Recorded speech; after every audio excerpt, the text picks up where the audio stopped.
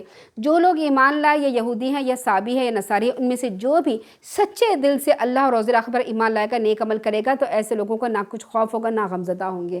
یعنی جو لوگ یہودی، عیسائی، صابی یا اس طرح سے لوگ ہیں نا، ان کے بارے میں اللہ تعالیٰ فرما رہے ہیں اس زمانے میں جب یہودی کے زمانے میں حضرت موسیٰ علیہ السلام تھے اور تورات جب تک تھی درست، اس میں تعریف نہیں کی گئی تھی، وہ ایک اللہ پر ایمان رکھتے تھے اور پیغمبر حضرت موسیٰ علیہ السلام کا پیغمبر مانتے تھے، وہ تو مسلمان تھے۔ لیکن ان کے آنے کے بعد جب انہوں نے تحریف کر دی اور اپنا عقیدہ بگاڑ دیا، پھر اس کے بعد ان کو کہا گیا تھا کہ اپنے آنے والے رسول کو مانو، انہوں نے حضرت عیسیٰ کو نہیں مانا اور ان کو قتل کرنے کی کوشش کی، پھر وہ مسلمان نہیں رہے تھے، پھر ان کے اوپر حضرت عیسیٰ پر ایمان لانا ضروری تھا۔ اسی طرح جو حضرت عیسیٰ علیہ السلام آئے تو جو تمام یہودی تھے، جو تمام مسلمان تھے، ان کو مسلمان ہونا ضروری تھا، حضرت عیسیٰ علیہ السلام پر ایمان لانا اور انجیل پر عمل کرنا ضروری تھا۔ مگر جب عیسیٰ علیہ السلام کے گزرے ہوئے کافی عرصہ ہو گیا اور انجیل میں انہوں نے تحریف کر دیا اور پھر وہ مشرک ہو گئے اور وہ عیسیٰ علیہ السلام کو نعوذ باللہ اللہ کا بیٹا ماننے لگے، اور پھر رسول اللہ صلی اللہ علیہ وسلم آئے تو پھر انہوں نے رسول اللہ کو نہیں مانا، تو پھر کیا ہوا؟ وہ کافر ہو گئے۔ اور پھر اب ہر انسان کو، جو یہود ہے، عیسائی ہے، صابی ہے، اسے سب کو اللہ کے رسول صلی اللہ علیہ وسلم پر ایمان لانا، قرآن پر ایمان لانا ضروری ہے، لازمی ہے، ورنہ جو ہے ان کے اعمال تمام اکارت جائیں گے۔ ہم نے بنی اسرائیل سے پختہ عہد لیا، ان کی طرف رسول بھی بھیجے، لیکن جب بھی کوئی رسول ان کی خواہش نفس کے خلاف حکم لے کے آیا، ایک گروہ کو تو انہوں نے جھٹلا دیا، ایک گروہ کو مار ہی ڈالا، شہید کر دیتے تھے، پیغمبروں کو شہید کر دیتے تھے، اتنے سخت دل تھے اور یہ سمجھتے تھے کہ ان سے کوئی فتنہ رونما نہ ہوگا، لہٰذا وہ اندھے بہرے بن گئے، یعنی اندھے بہرے بن کر پیغمبروں کو نعوذ باللہ شہید کر دیتے تھے۔ پھر اللہ نے ان پر مہربانی کی، پھر بھی ان میں سے اکثر لوگ زیادہ اندھے بہرے بن گئے۔ اب جو کچھ یہ کرتے ہیں اللہ اسے خوب دیکھ رہا ہے۔ بلا شبہ جو کافر ہیں، جنہوں نے کہا مسیح ابن مریم ہی اللہ ہیں، حالانکہ مسیح نے تو کہا تھا کہ اے بنی اسرائیل اللہ کی عبادت کرو، جو میرا بھی رب ہے تمہارا بھی رب ہے، کیونکہ جو شخص اللہ کے ساتھ شرک کرتا ہے اللہ نے اس پہ جنت حرام کر دی، اس کا ٹھکانہ دوزخ ہے، ظالموں کا کوئی مددگار نہیں۔ حضرت عیسیٰ علیہ السلام نے خود کہا کہ دیکھو اللہ کی عبادت کرو، میری عبادت، انہوں نے اپنی عبادت کرنے کو نہیں کہا تھا۔ بلا شبہ جو لوگ کافر ہو چکے انہوں نے کہا اللہ تین میں کا تیسرا، یعنی ٹرینٹی کا عقیدہ، ثلاثہ کا عقیدہ ایسا عقیدہ ہے جس سے وہ لوگ خود کنفیوز ہوتے ہیں۔ جب ان سے پوچھا جائے نا کسی عیسائی سے کہ اچھا ٹرینٹی کا کیا عقیدہ ہے، انہیں خود نہیں پتہ چلے گا کہ کون سا کیا ہے، حالانکہ الہ تو صرف اکیلا اللہ ہی ہے۔ اگر یہ لوگ اپنی باتوں سے باز نہ آئے، ان میں سے جو کافر ہیں انہیں دکھ دینے والا عذاب ہوگا۔ اور کیا یہ لوگ اللہ کے حضور توبہ نہیں کرتے اور ان سے بخشش طلب نہیں کرتے، حالانکہ اللہ بخشنے والا، رحم کرنے والا ہے۔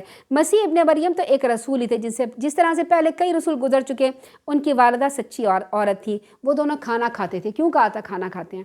کہ رب جو ہوتا ہے نا اسے کھانا کھانے کی ضرورت نہیں پڑتی ہے، وہ محتاج نہیں ہوتا، تو یہ دونوں محتاج تھے، انہیں بھوک لگتی تھی، یہ کھانا کھاتے تھے۔ دیکھیے ہم ان کے لیے کیسے واضح دلائل پیش کریں۔ پھر یہ بھی دیکھیے یہ لوگ کدھر سے بہکائے جا رہے ہیں۔ آپ ان سے کہیے کیا تم اللہ کو چھوڑ کر اس کی عبادت کرتے ہو؟ تمہیں نقصان کرنے کا اختیار نہیں رکھتا، نہ ہی نفع دینے کا اختیار رکھتا ہے، اللہ ہی سب کچھ سننے والا، جاننے والا ہے۔ آپ ان سے کہیے اے اہل کتاب، اپنے دین میں ناحق غلو نہ کرو اور لوگوں کے پیچھے نہ چلو جو پہلے گمراہ ہو چکے اور لوگوں کو گمراہ کر چکے، سیدھے راہ سے بھٹک چکے۔ آیت نمبر 78 میں اللہ تعالیٰ فرماتے ہیں بنی اسرائیل میں سے جو لوگ کافر ہیں ان پر داؤد علیہ السلام اور عیسیٰ بن مریم کی زبان سے لعنت کی گئی۔ یہ لعنت زدہ قوم ہے جو اہل یہود ہے نا آج کے زمانے میں، ان کے اوپر پیغمبروں نے لعنت کی تھی کیونکہ وہ نافرمان ہو گئے تھے اور حد سے آگے نکل گئے تھے، ان برے کاموں سے منع نہیں کرتے تھے جو وہ کر رہے ہیں، یعنی جو برائی سے منع کرنا اور نیکی کا کام کرنا انہوں نے یہ چھوڑ دیا تھا، اور جو وہ کرتے تھے وہ بہت ہی برا کرتے تھے۔ ان میں سے اکثر کو آپ دیکھیں گے وہ کافروں سے دوستیاں گانٹتے ہیں، جو اعمال وہ اپنے لیے آگے بھیج رہے بہت برے اعمال ہیں، ان سے اللہ بھی ناراض ہے، خود بھی ہمیشہ عذاب میں رہیں گے۔ اگر وہ ایک اللہ پر، نبی پر، جو کچھ اس کی طرف نازل کیا تھا اس پر ایمان لاتے اور کافروں کو دوست نہ بناتے، لیکن اکثر ان میں سے تو ہیں ہی نافرمان۔ یہ لوگ جو ایمان لائے ہیں آپ دیکھیں گے کہ ان سے دشمنی رکھنے میں لوگوں میں سب سے بڑھ کر یہودی اور مشرکین ہیں، یعنی مسلمانوں سے سب سے زیادہ سخت کون ہے دشمنی میں؟ یہودی اور مشرکین۔ مشرکین کون ہوتے ہیں؟ بت پرست، جو اہل کتاب نہیں ہوتے۔ اور جن لوگوں نے کہا ہم نصارہ عیسائی، انہیں آپ مومنوں سے محبت رکھنے میں قریب تر پائیں گے، ان کے دل نرم ہوتے ہیں۔ وجہ یہ ہے کہ ان میں عبادت گزار ہوتے ہیں، عالم ہوتے ہیں، زاہد پائے جاتے ہیں اور وہ متکبر نہیں ہوتے۔ عیسائی لوگ کیا ہوتے ہیں؟ متکبر نہیں ہوتے اور ان کے دل نرم ہوتے ہیں۔ اسی طرح سے ہے کہ جب وہ قرآن سنتے ہیں نا تو ان کی آنکھوں سے آنسو بہنے لگتے ہیں اور وہ قرآن سن کر ایمان لے آتے ہیں۔ اللہ تعالیٰ سے دعا ہے کہ اللہ تعالیٰ ہمیں درست طریقے سے قرآن پاک پڑھنے کی، سمجھنے کی، عمل کرنے کی، آگے پہنچانے کی توفیق عطا فرمائے۔ اللہ تعالیٰ کے حلال کو حلال اور حرام کو حرام کی کو ماننے کی توفیق عطا فرمائے۔ اللہ تعالیٰ نے ہمارے لیے دین کو مکمل کر دیا ہے تو ہمیں ہر قسم کی بدعات سے بچا لے یا رب العالمین۔ ہم نے بچپن میں، ہم نے نافرمانی میں، ہم نے جہالت میں کوئی بدعت کا کام، کوئی شرک کا کام کر لیا ہو تو یا رب العالمین ہم اس سے معافی مانگتے ہیں، ہم اس سے توبہ کرتے ہیں یا رب العالمین، تو ہماری توبہ کو قبول فرما لے۔ ہماری آئندہ زندگی کو شرک اور بدعات سے بچا لینا۔ ہماری زندگی میں کوئی بھی شرک چھپا ہوا ہو یا رب العالمین تو اسے ہمیں دکھا دینا، اس سے ہمیں توبہ کرنے کی توفیق عطا فرما دینا، آئندہ اس سے بچنے کی توفیق عطا فرما دینا۔ ہمیں، ہمارے اولادوں، ہمارے نسلوں، ہمارے شوہر، ہمارے رشتہ داروں، ہمارے والدین، ہمارے بہن بھائیوں، ہمارے اسٹوڈنٹ، ہمارے ٹیچر، سب کو شرک سے بچنے کی توفیق عطا فرما دینا۔ ہم سب کو توحید والا بنانا، توحید کے ساتھ ہی ہمیں اٹھانا، توحید کے ساتھ ہی ہمیں آپ کے سامنے کرنا یا رب العالمین۔ ہماری دعاؤں کو قبول فرما لیجئے، ہمارے تمام گناہوں کو معاف فرما دیجئے، ہمارے والدین کو جنت الفردوس کے اعلیٰ ترین مقامات میں سے نہایت اعلیٰ مقام عطا فرما دے۔ ہمارے والدین، ہمارے بہن بھائی، ہمارے رشتہ دار، ہمارے دوست جو بھی اس دنیا سے جا چکے ہیں یا رب العالمین ان کے درجات کو بلند فرما دینا، ان کی قبر میں جنت کی کھڑکی کھول دینا، انہیں قبر کے عذاب سے بچا لینا یا رب العالمین، انہیں اپنی رحمت کے سائے میں لے لینا۔ ہمیں اپنے والدین، اپنے بڑوں کے لیے، بزرگوں کے لیے بہترین صدقہ جاریہ بنانا اور ہماری اولادوں، ہمارے نسلوں، ہمارے شاگردوں کو ہمارے لیے بہترین صدقہ جاریہ بنانا۔ آمین ثم آمین۔ سبحانک اللہم و بحمدک، نشہد ان لا الہ الا انت، نستغفرک و نتوب الیک۔ السلام علیکم ورحمۃ اللہ وبرکاتہ۔